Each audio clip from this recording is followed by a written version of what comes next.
오늘 하나님 말씀 에베소서 1장 15절에서 19절 말씀 보겠습니다.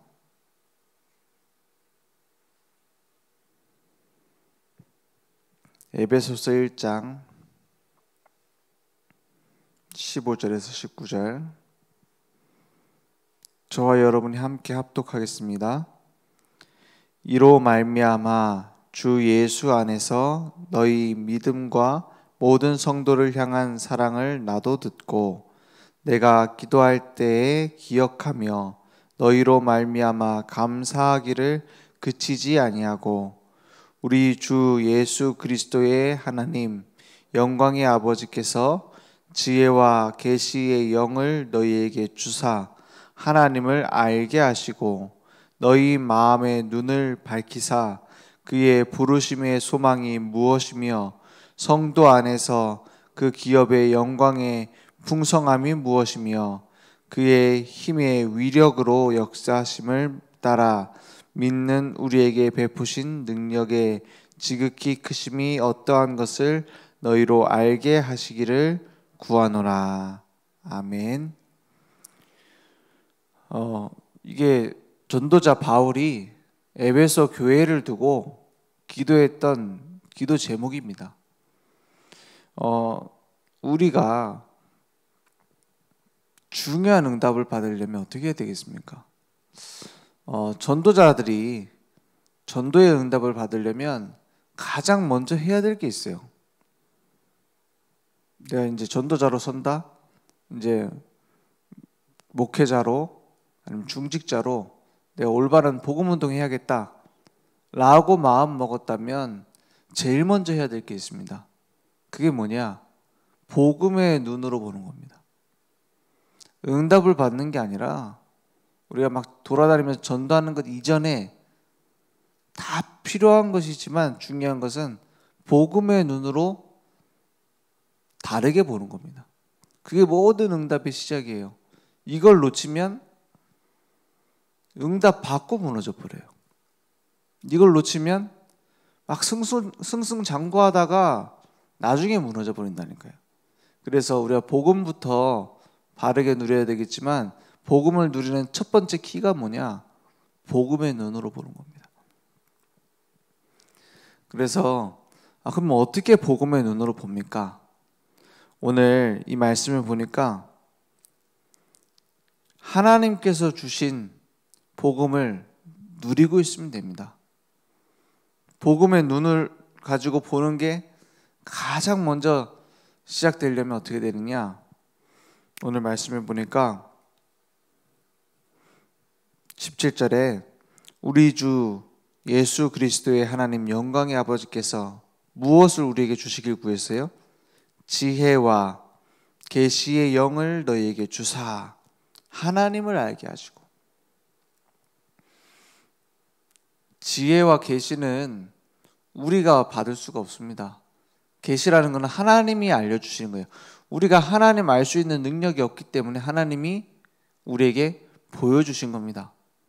그래서 많은 사람들이 보고 알 수 있도록, 자연을 보고도 알 수 있도록 하나님은 계시하세요. 야, 어떻게 우주가 이렇게 완벽하게 만들어질 수 있느냐? 저 우연히 만들어졌다는 사람들도 있는데 그건 잘 몰라서 그래요. 뭡니까? 작은 벌레 하나도 정교하게 설계가 되어 있습니다. 그 현미경으로 자세히 보면은 인간이 만든 어떤 로봇보다 더 정교하다니까요. 그게 이제 우리를 막 괴롭히고 그러잖아요. 모기 같은 거 나와가지고 물고 그러잖아요. 근데 그거 하나하나도 하나님이 완벽하게 설계하셨어요. 이해할 수 없을 정도로. 그래서 사람의 마음을 어떻게 사람이 만듭니까? 사람의 영혼을 누가 만들 수 있습니까? 그 모든 설계를 누가 하셨냐? 하나님이 기가 막히게 했어요. 그것으로도 우리는 깨달을 수 있어야 되죠. 하나님이 계시겠구나.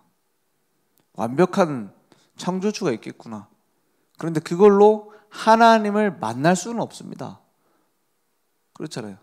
그래서 많은 사람들이 종교를 만듭니다.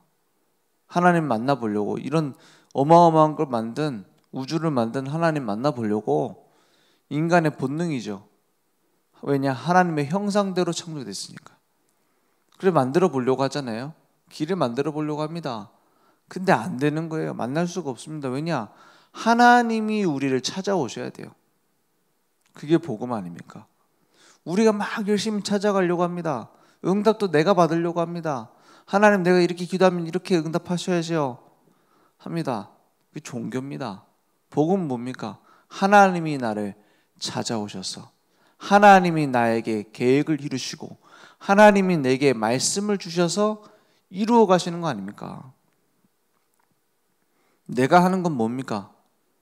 지혜와 계시의 영을 내게 주사 하나님을 알게 하시옵소서. 이게 우리가 할 수 있는 겁니다. 18절에 보니까 너희 마음의 눈을 밝히사 그랬어요. 하나님이 우리에게 성령으로 찾아오셨습니다. 이제 어떻게 해요? 마음의 눈을 밝혀 주옵소서. 그의 부르심의 소망이 무엇인지, 우리를 부르셔서 주시려는 소망이 무엇인지, 하나님 자녀의 신분과 권세, 성도 안에서 그 기업의 영광의 풍성함이 무엇이며, 이 의미 안에는 두 가지가 들어있습니다. 하나님이 나를 부르신 신분과 권세, 그리고 미션입니다. 나를 통해서 해가실 일 말입니다. 그래서 그의 힘의 위력으로 역사하심을 따라 믿는 우리에게 베푸신 능력이 지극히 크심이 어떠한 것을, 한마디로 말하면 복음의 능력이 얼마나 큰 것인지 알게 하시기를 구하노라 했어요. 이게 우리 기도 제목입니다. 하나님 자녀로서 부름받은 신분과 권세 깨닫고 미션을 알고 복음의 능력을 체험하게 하옵소서. 그게 기도예요. 그래서 이걸 두고 뭐라고 말씀하셨냐? 예수님이 지정하셨습니다. 너희는 먼저 그의 나라와 그의 의를 구하라. 그리하면 네가 그렇게 바라고 원하던 거 더하여 주시리라 했어요. 오늘 우리에게 이 응답이 있다면 일어나는 일이 생깁니다. 일이 생긴다니까요. 그게 뭐냐? 어두운 현장에 빛으로 밝히는 응답 오게 될 것입니다. 우리 많은 렘넌트들이 성공의 자리에 갔어요. 제법 성공했습니다. 그런데 그 성공의 자리에 있는 게 중요한 게 아닙니다. 거기에서 뭐래요? 어두운 현장에 빛을 밝히는 겁니다. 그거 하기 전까지는 박수 치면 안 돼요. 대단한 성공했다, 막 서울대학교 갔다. 서울대학교 갈 수 있죠. 불신자도 가는데. 그렇지 않습니까? 하버드 대학 갔다. 하버드 대학 간 사람 얼마나 많습니까? 훌륭한 사람들. 그게 중요한 게 아닙니다. 중요한 게 뭐죠? 그 현장에 빛을 비춘 겁니다. 또 우리는 낙심하죠. 우리 자식은 대학도 못 갔다. 낙심할 일이 아닙니다. 그 현장에서 빛을 비춘다면 최고 응답이에요. 그렇잖아요. 그거를 사람들은 모르고 있어요. 왜냐? 눈이 어두워서. 복음의 눈으로 본다는 게 무슨 말입니까? 복음의 눈으로 어떻게 하면 볼 수 있습니까? 먼저 깨달아야 됩니다. 내가 진짜 복음을 제대로 알고 누린 적이 있는가? 그것부터 깨달아야 돼요. 그것부터 확인해야 됩니다. 그 자체가 응답 시작입니다. 우리는 자꾸 뭘 만들어가지고 내가 이렇게 했으니까 복음 내가 누리고 내가 복음 가지고 한다 이렇게 생각할 수 있어요. 근데 진짜 복음의 응답은 언제 시작되어지느냐? 진실할 때입니다. 진짜로 내가 복음 가지고 모든 것이라고 누린 적 있습니까? 거기에서부터 응답은 시작돼요. 내가 그러니까 이렇게 해야겠지 해서 응답이 시작되는 게 아니라 저는 그런 것 같습니다. 막 열심히 복음을 위해서 한다고 생각했는데 복음도 모르고 그렇게 했더라고요. 진짜 복음의 깊이도 모르고 막 전도도 하고 막 열심히 헌신도 하고 나중에 보니까는 생각해 보니까 진짜 하나님이 계신가 싶더라고요. 그걸 깨달았을 때 뭘 한 게 아니라 응답이 시작되더라고요. 무슨 응답이 시작되느냐? 내 속에 있는 게 갈아엎어지는 응답이 시작돼요. 그게 저는 응답이라고 생각하거든요. 예수님이 따라오는 제자들에게 중요한 메시지를 주는 겁니다. 제자들이 깨달았어요. 뭘 깨달았냐? 예수님 십자가에 달리실 때 다 도망갔어요. 진짜 내가 예수님을 따라다니면서 제자로서 내가 목숨 걸고 한다고 생각했는데 아니었구나. 그때 누가 찾아오시죠? 부활하신 주님이 찾아오셨어요. 그리고 뭐 주십니까? 평생 달려가야 될 미션 주십니다. 갈보리산, 감람산, 마가다락방. 그때 모여서 기도할 때 하나님 어떻게 하셨습니까? 우리가 대단한 사람이라서 응답받는 게 아닙니다. 절대로. 복음 앞에 설 때, 부활하신 주님을 만날 때 오늘 만날 수 있습니다. 하나님의 말씀을 언약으로 붙잡고 하나님 앞에 설 때, 그때 우리의 영안은 열리고 빛을 비추는 응답은 시작될 겁니다. 그래서 은밀하게 숨겨두지 말라 이렇게 말씀하셨어요. 이번 주 말씀에 등경을 괜히 만들어 놨겠냐, 등을 놓으라고 만들어 놓은 거 아니냐, 등을 그 밝은 빛을 말 아래에 두지 말고 움에다가 놓지 말고 등경 위에다 올려놔라. 내가 진짜 하나님의 자녀로서 살아가고 있습니까? 난 하나님 자녀답게 살고 있습니까? 이거는 율법적 질문이 아닙니다. 내가 하나님 자녀 이렇게 못 지키고, 유대인들은 여기에 대한 질문에, 예수님의 질문에 예라고 대답했습니다. 난 유대인답게 살고 있습니다. 하나님 자녀답게 살고 있습니다. 뭐라고 말해요? 우리가 온전한 11조를 드리고 그랬다니까요. 우리가 금식도 매주 하고 이걸 가지고 하나님 자녀답다고 막 열거했어요. 그게 하나님 자녀다운 겁니까? 안식일 잘 지키고. 지금도 유대인들 안식일 지키는 거 보면 기겁합니다. 진짜 철저하게 지킵니다. 그래서 하나님 자녀답게 사는 것이라고 말합니다. 그러면 우리에게 하나님 자녀답게 사는 것은 무엇입니까? 하나님 자녀에게 주신 언약을 붙잡은 겁니다. 하나님이 주신 약속을 붙잡은 겁니다. 영접하는 자 곧 그 이름을 믿는 자들에게는 하나님의 자녀가 되는 권세를 주셨으니 그랬어요. 그 앞에 보니까 참 빛 곧 각 사람에게 와서 비추는 빛이 있다 했어요.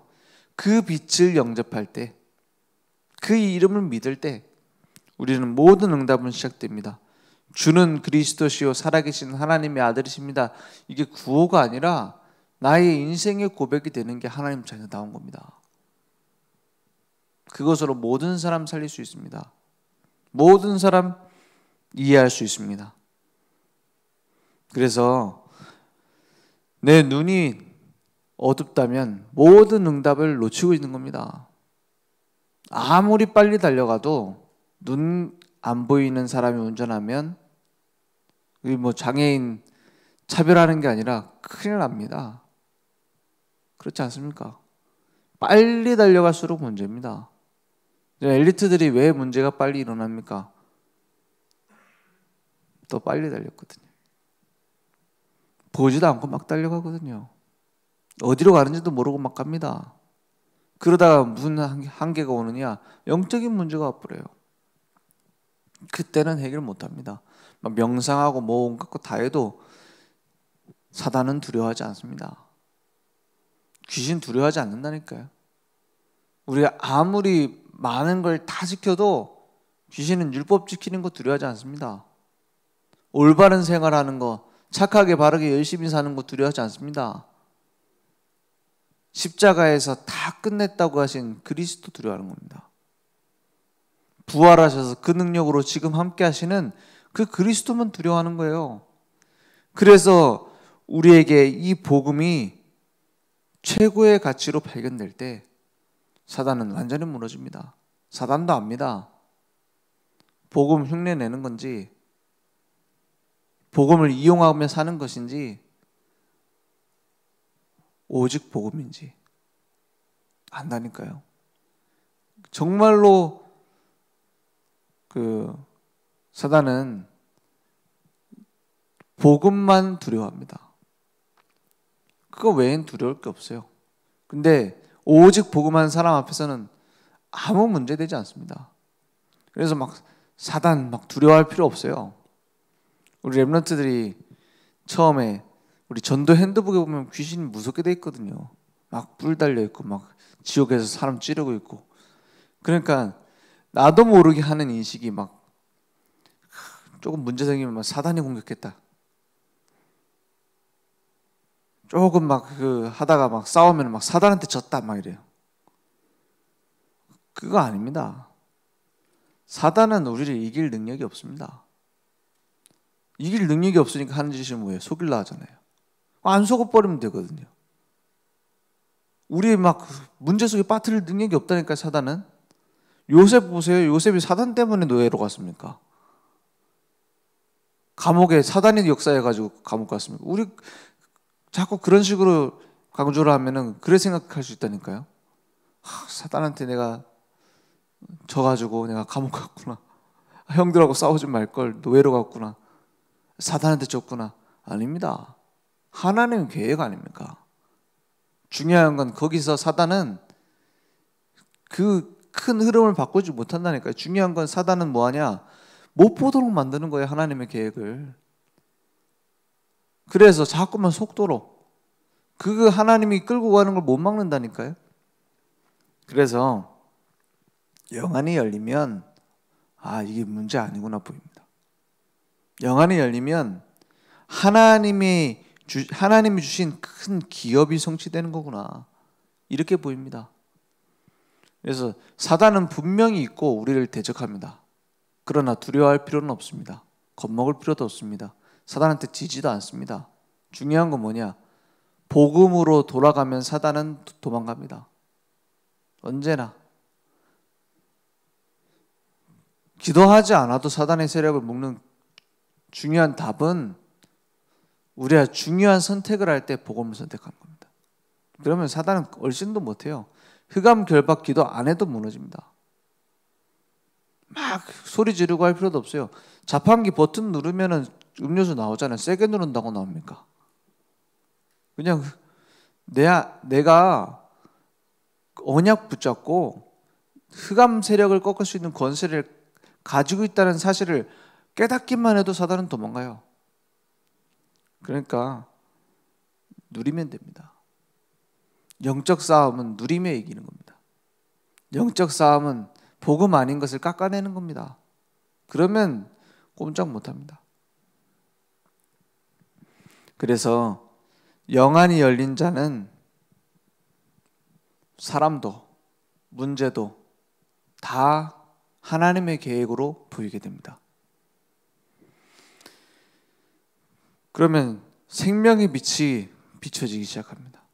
그때부터 일어나는 게 현장이 바뀌고 응답이 오는 거예요. 사람을 살리고 막 열심히 하고 살리는 게 아니라 하나님 간단하게 응답합니다. 지금도 우리를 24시 지키시고 함께 하십니다. 그래서 오직 그리스도로 우리의 생각, 마음, 영혼에 하나님의 역사가 일어납니다. 그러면 내 기준이 달라지니까 사람이 달라지는 거 이전에 사람 보는 눈이 달라집니다. 그래서 남편이 바뀌는 게 응답이 아니라니까요. 내 자식이 바뀌는 게 응답이 아닙니다. 남편을 보는 내 눈이 바뀌는 게 응답의 시작입니다. 자식 보는 눈이 달라지는 게 응답의 시작이라니까요. 어떻게 달라지느냐? 하나님이 완벽하게 준비해놨구나. 이렇게 보여야 됩니다. 야, 이렇게 딱 맞을 수가 있냐? 그거 안 보인다면 응답 못 받습니다. 진짜. 이렇게 완벽하게 나와 딱 맞는 사람을 만나서 결혼하게 하셨구나. 이래야 맞습니다. 그러면 그때부터 응답은 보이거든요. 그래서 복음만 집중하면 돼요. 그러면 어떻게 복음의 눈으로 볼까? 이것도 걱정할 필요 없습니다. 복음만 집중하면 이해됩니다. 나를 위해서 십자가에 죽으시고 부활하신 그 능력, 그 말씀, 그 속에 집중하면 돼요. 그리고 내게 주신 미션, 거기만 집중하면 됩니다. 언제든지 응답은 내가 동에서 하나님 앞에 섰는데 서쪽에서 응답이 옵니다. 내가 남쪽에서 캠프를 했는데 북쪽에서 연결된다니까요. 특히 그래요. 우리가 막 전도 캠프 한다? 막 여기서 막 영접운동 100군데 일어나고 다락방 10군데 일어나고 이러면 응답받는 것처럼 보이죠. 지나고 보면은 캠프하고 나면은 열매가 없어. 근데 분명히 하나님이 말씀 성취하셨거든요. 그러면 나중에 어디서 오느냐? 다른 데서 응답이 와요. 진짜 신기하죠. 막 이 아파트 단지를 복음 전하려면 막 갔어요. 나중에 다른 데서 응답이 오네. 내 직장에서 응답이 오네. 이렇거든요. 왜냐? 하나님은 응답을 주려는 게 아닙니다. 응답받을 사람이 되게 만들려는 거예요. 그죠? 응답받을 사람이 세워지면 되는 거예요. 그게 캠프 아닙니까? 그래서 평생의 미션을 결단하게 됩니다. 그러면 됩니다. 우리가 복음 전하다 보면 응답이 올 때 있죠. 응답이 안 올 때도 있습니다. 평생의 미션 가진 사람은 다 응답으로 옵니다. 다 연결돼서 응답으로 와요. 그래서 우리가 전도 캠프를 한다든지 우리가 복음 전한다, 아니면 우리가 집중 훈련을 한다, 다른 건 별로 중요하지 않습니다. 류광수 목사님께 보고 드리면 그렇대요. 우리가 막 여기서 이런 응답이 있었습니다. 막 교회가 막 이제 건축을 했습니다. 아니면 또 누가 대단한 사람, 이런 사람들이 연결되었고 막 영접하고 뭐 지교회 열렸습니다. 막 그런 보고를 하면은 잘 안 들으신대요. 안 들으려고 안 듣는 게 아니고 중요하게 생각을 안 하신대요. 그러다가 딱 이런 얘기를 하면은 반응을 하신다더라고요. 뭐냐? 어떤 장로가 여기서 복음운동 하기로 결단했다. 그래, 그러면 이렇게 해라. 지시를 하신대. 왜 그러냐? 다른 건 다 지나가거든요. 막 누가 뭐 몇백 명이 영접했다, 누가 뭐 다락방 열었다, 뭐 교회가 건축했다, 그건 중요하지 않습니다. 진짜 내가 평생 복음운동할 하나님의 미션이 무엇인가? 거기에서 응답은 무궁무진하게 옵니다. 우리의 생각, 우리의 마음, 복음으로 새롭게 되기 원합니다. 그래서 그걸 보고 올인, 올아웃, 올체인지라고 합니다. 여러분 평생 가지고 갈 미션이 있습니까? 진짜 내가 이 언약 가지고 복음 전하는데, 렘넌트 세우는데, 교회 세우는데 내가 미션 가지고 가야겠다 하는 답이 있다면 응답은 그때부터 옵니다. 그래서 빛의 자녀된 축복을 누리라, 말씀을 묵상하고 있으면 답이 나옵니다. 나는 아직 미션 발견할 수준이 안 되는데요 라고 모세가 얘기했습니다. 그죠? 그때 뭐라고 말씀하십니까? 내가 여호와니라고 그래요. 저는 아직 그런 응답 보기 전에 막 난 하나님 자녀 신분 권세부터 누리랍니다. 하나님이 응답하셔야 될 자리에 있어야 응답이 보입니다. 그죠? 요셉이 집에서 아버지 귀여움 받고 있는데 뭐하러 역사합니까? 애굽으로 갈 때 하나님은 다 준비해놨어요. 오늘 영안이 열리는 237 살리는 순례자의 복 회복되기 원합니다. 기도하겠습니다. 하나님 감사합니다. 오늘도 우리의 삶에 많은 문제와 역경이 있다면 그 속에 복음의 눈으로 볼 수 있는 지혜가 하나님이 함께 하시는 능력이 회복되는 시간 될 수 있도록 주님께서 역사해 주옵소서. 우리 목사님 계시는 미국 현장에 하나님 올바른 제자들이 일어나게 하시며 안류를 통해서 237 나라 살리는 응답 우리가 기도할 때에 함께 그 세계복음화의 여정 갈 수 있도록 주님께서 역사해 주옵소서. 지금은 우리 주 예수 그리스도의 은혜와 하나님의 무한하신 사랑하심과 성령님의 내주인도 역사 충만하신 은혜가 오늘 하나님 말씀 나의 언약으로 붙잡고 복음 안에서 영안이 열려 모든 사람 사건 문제를 복음으로 살릴 우리 모든 전도자들 머리 위에 온라인으로 모바일로 함께 예배드리며 하나님의 말씀 붙잡고 우리의 현장과 환경 그리고 미래를 복음으로 치유할 우리 모든 늘 좋은 교회와 현장 후대 위에 지금부터 영원토록 항상 함께 있을지어다. 아멘.